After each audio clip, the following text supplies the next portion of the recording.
Halacha Yomi. We are on page 120, talking about the Schach. 75. If the sukkah has the equal amount of shade and sunlight entering through the Schach, sukkah is invalid. Why? Because you need to have a sukkah that gives majority shade. If it's 50-50, equal amount of shade and equal amount of sun, no good. You need to have more shade than sun. However, if the schach casts a shadow on the ground that's equal to the amount of sunlight that's coming into the ground, coming into the sukkah, it's valid. Therefore, you should put enough schach to make sure there's shade in the sukkah more than sunlight. Thick schach. 76.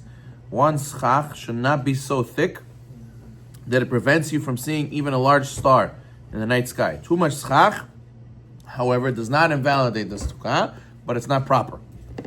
Even if one put so much schach that rain cannot come inside the sukkah, it's still valid. However, it should not be done lechatchila.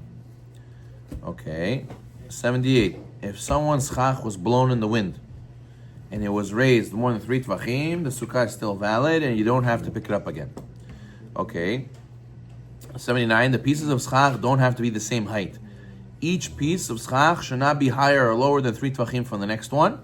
However, a piece of schach that is a tefach wide and is put higher than 3 tvachim from the next piece is also valid.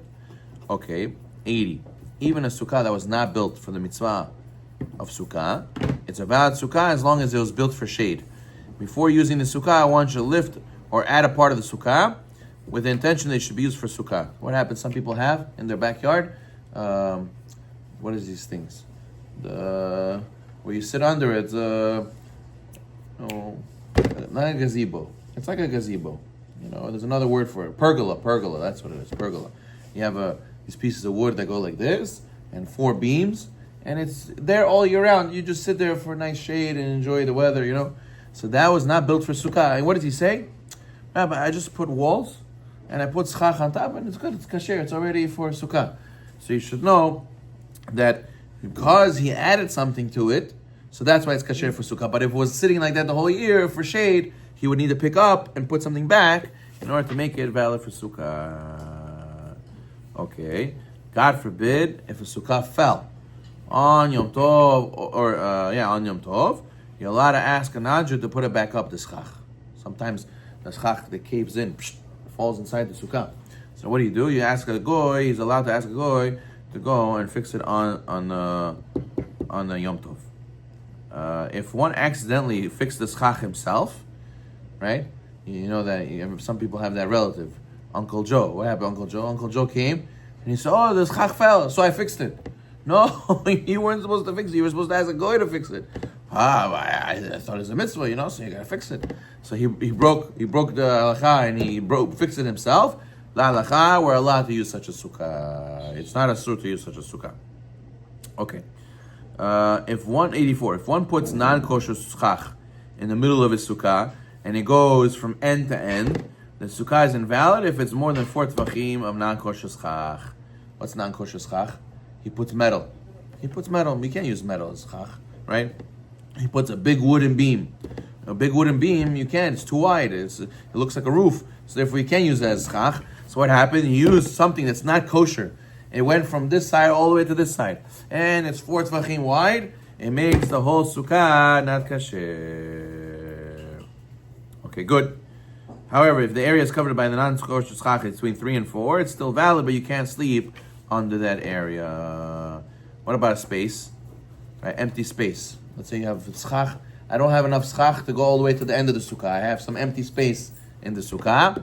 Over there, empty space in the schach that's more than 3 tvachim wide can invalidate a sukkah.